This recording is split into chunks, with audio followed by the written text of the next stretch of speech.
नमस्कार। इस वीडियो में आपका स्वागत है। आज हम फ्रांस की न्याय व्यवस्था के बारे में अध्ययन करेंगे। फ्रांसीसी क्रांति से पूर्व, जो कि 1789 में घटित हुई थी, उससे पूर्व फ्रांस में निरंकुश राजतंत्रों की व्यवस्था थी, निरंकुश राजाओं का शासन था। और इस राज्य क्रांति से पूर्व फ्रांस में किसी भी प्रकार की नियमित न्याय व्यवस्था का अभाव था। राजा के द्वारा जारी की गई मनमानी आज्ञप्तियों और राजाओं की आज्ञाओं और अध्यादेशों के द्वारा न्याय का कार्य किया जाता था। फ्रांस की राज्य क्रांति ने उस न्याय व्यवस्था को समाप्त कर दिया, किंतु किसी भी प्रकार की नई न्याय व्यवस्था भी स्थापित नहीं हो पाई। इस प्रकार से हम कह सकते हैं कि क्रांति के पश्चात का समय भी जो था, वो एक प्रकार की न्यायिक अव्यवस्था का काल फ्रांस में कहा जा सकता है। फ्रांस में न तो किसी प्रकार के निश्चित न्यायिक नियमों का ही निर्माण हुआ था और न ही विभिन्न कानूनों को संहिताबद्ध किया गया था। इस तरह से एक लंबे समय तक फ्रांस में सुनिश्चित न्याय व्यवस्था का अभाव रहा। जब नेपोलियन बोनापार्ट फ्रांस में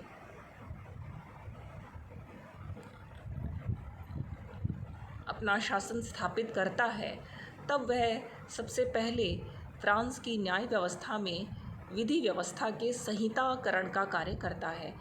इसलिए सबसे पहले यदि किसी को श्रेय जाता है फ्रांस की न्याय व्यवस्था की ओर ध्यान देकर के उसे संहिताबद्ध करने का, तो यह श्रेय वहाँ के सम्राट नेपोलियन को ही दिया जाता है। नेपोलियन ने नेपोलियन संहिता का निर्माण करके फ्रांस की विधियों को संहिताबद्ध करके एक न्याय व्यवस्था के क्षेत्र में मील का पत्थर स्थापित करने का एक महान कार्य किया था। वर्तमान की जो न्याय व्यवस्था है, वह यद्यपि अनेक तरह से परिवर्तित हुई है, किंतु वह मूल रूप से नेपोलियन संहिता की ही मूल अवधारणाओं और उसी पर आधारित है।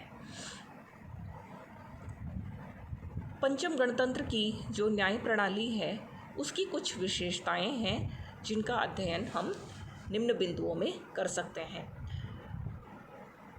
फ्रांस की न्याय व्यवस्था की पहली विशेषता है लिखित विधियां, अर्थात समुद्र पार के या इंग्लिश चैनल पार का जो ब्रिटेन है, वहाँ पर अलिखित कॉमन लॉ की व्यवस्था है।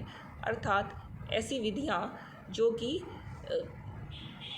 लिखित रूप में नहीं हैं, किंतु फिर भी उन्हें कानून के समान ही समझा जाता है। ब्रिटेन की इस प्रकार की व्यवस्था के विपरीत फ्रांस में जितनी भी विधियां हैं, उन्हें लिखा गया है, उन्हें संहिताबद्ध किया गया है। फ्रांस की विधियों का अधिकांश भाग लिखित है और फ्रांस में एक भी ऐसी विधि नहीं है या एक भी ऐसा कानून नहीं है जिसे संहिताबद्ध नहीं कर दिया गया हो। इस तरह से न्याय व्यवस्था की जो पहली महत्वपूर्ण जो एक विशेषता होती है या उसकी जो स्ट्रेंथ होती है, वो लिखित विधियां होती हैं। और फ्रांस में लिखित विधियों का यह स्वरूप पूरी तरह से सुगठित है। फ्रांस में दूसरी विशेषता है न्यायालयों के संगठन की। वहाँ पर दो प्रकार की न्यायपालिका समानांतर चलती है। पहली प्रकार के न्यायालय सामान्य न्यायालय कहलाते हैं, जो सामान्य नागरिकों के लिए न्याय देने का कार्य करते हैं। दूसरे प्रकार के न्यायालय प्रशासकीय न्यायालय कहलाते हैं।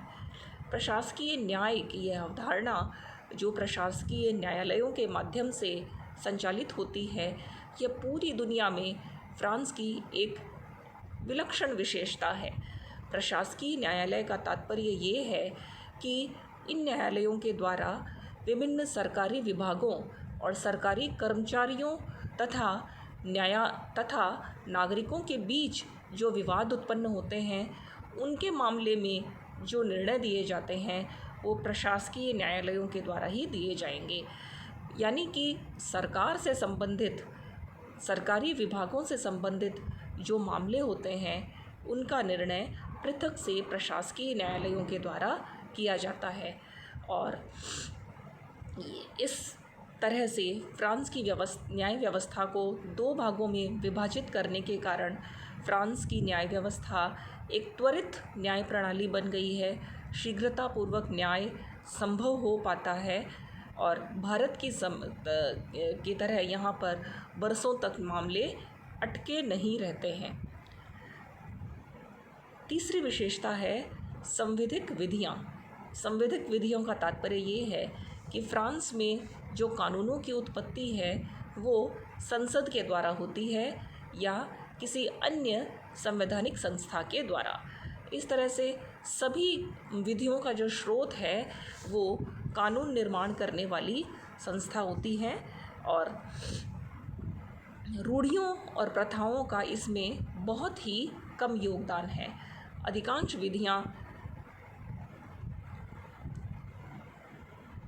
जो संप्रभु है उसके इच्छा का ही परिणाम कही जा सकती हैं। इसमें परंपरा का या अभिसमय का कहीं कोई स्थान नहीं है। अगली विशेषता है प्रशासकीय अंग। सामान्यतः आज के लोकतंत्र के युग में जहाँ पर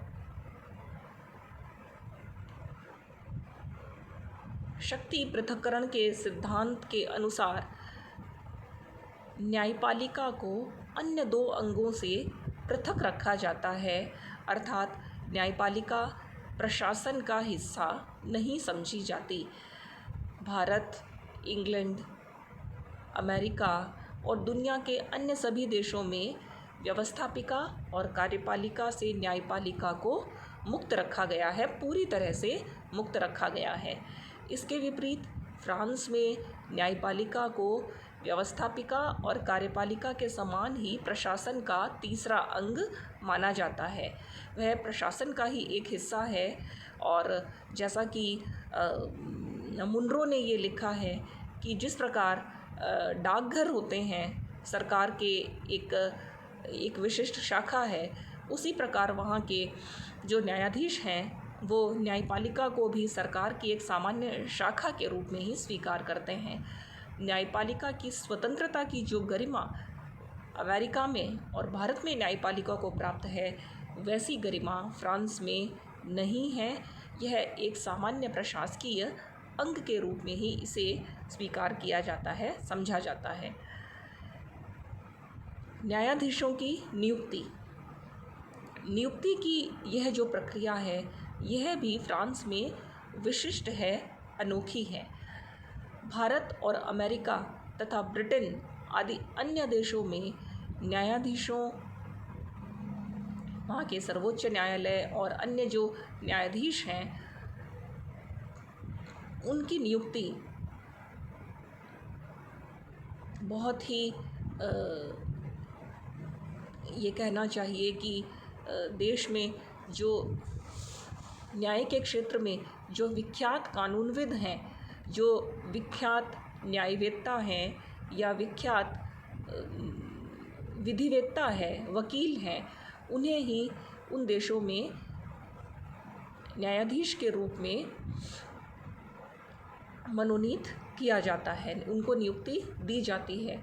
इसके विपरीत फ्रांस में न्यायाधीशों की नियुक्ति एक लिखित प्रतियोगी परीक्षा के आधार पर होती है और न्यायाधीशों की नियुक्ति का यह जो कार्य है ये उच्च न्यायिक परिषद के द्वारा किया जाता है। इस तरह से अमेरिका तथा भारत के विपरीत यहाँ पे न्यायपालिका के जो न्यायाधीश हैं वो सुविख्यात न्यायविद और विधिवेत्ता नहीं होते, वरन ये प्रतियोगी परीक्षा के द्वारा चुनकर के आए हुए ही अभ्यर्थी होते हैं। इस तरह से वहाँ न्यायाधीशों की नियुक्ति की जो प्रणाली है वो अन्य प्रशासकीय संस्थाओं में प्रशासनिक अधिकारियों के लिए विभिन्न विभागों के लिए जैसी लिखित परीक्षा के आधार पर नियुक्ति होती है, वैसी ही नियुक्ति फ्रांस में न्यायपालिका के लिए भी आयोजित की जाती है। और अंतिम विशेषता है न्यायिक पुनरावलोकन का अभाव। फ्रांस में न्यायपालिका को न्यायिक पुनरावलोकन की शक्तियाँ नहीं दी गई हैं। न्यायिक पुनरावलोकन का तात्पर्य है कि न्यायालय संसद के द्वारा बनाए गए और कार्यपालिका के द्वारा लागू किए जाने वाले कानूनों की संवैधानिकता की जांच करके उन्हें अवैधानिक घोषित कर सके। यह अधिकार फ्रांस की न्यायपालिका को नहीं दिया गया है, वरन वहाँ पर यह जो अधिकार है ये वहाँ की संवैधानिक परिषद को दिया गया है।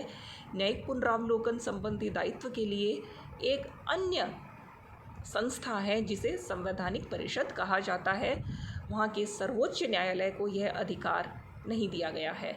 इस प्रकार से फ्रांस की जो न्याय प्रणाली की जो विशेषताएं हैं वो अन्य देशों से अनेक मामलों में भिन्न हैं और अनोखी हैं, जैसे कि न्यायपालिका का प्रशासकीय अंग होना, न्यायाधीशों की नियुक्ति अन्य सरकारी विभागों में जैसे लिखित परीक्षा के आधार पर होती है उसी तरह से करना, और न्यायिक पुनरावलोकन का अभाव होना, तथा सर्वाधिक महत्वपूर्ण विशेषता है प्रशासकीय न्यायालयों की स्थापना। इस तरह से फ्रांस की न्यायपालिका, जो कि क्रांति पूर्व और क्रांति के पश्चात के कालों में एक न्यायिक अराजकता की स्थिति में थी, आज हम कह सकते हैं कि अपनी विभिन्न विशेषताओं के कारण एक सुस्थापित न्यायिक व्यवस्था के रूप में स्थापित हो चुकी है। फ्रांस की न्यायपालिका का संगठन का अध्ययन हम अगले वीडियो में करेंगे। नमस्कार।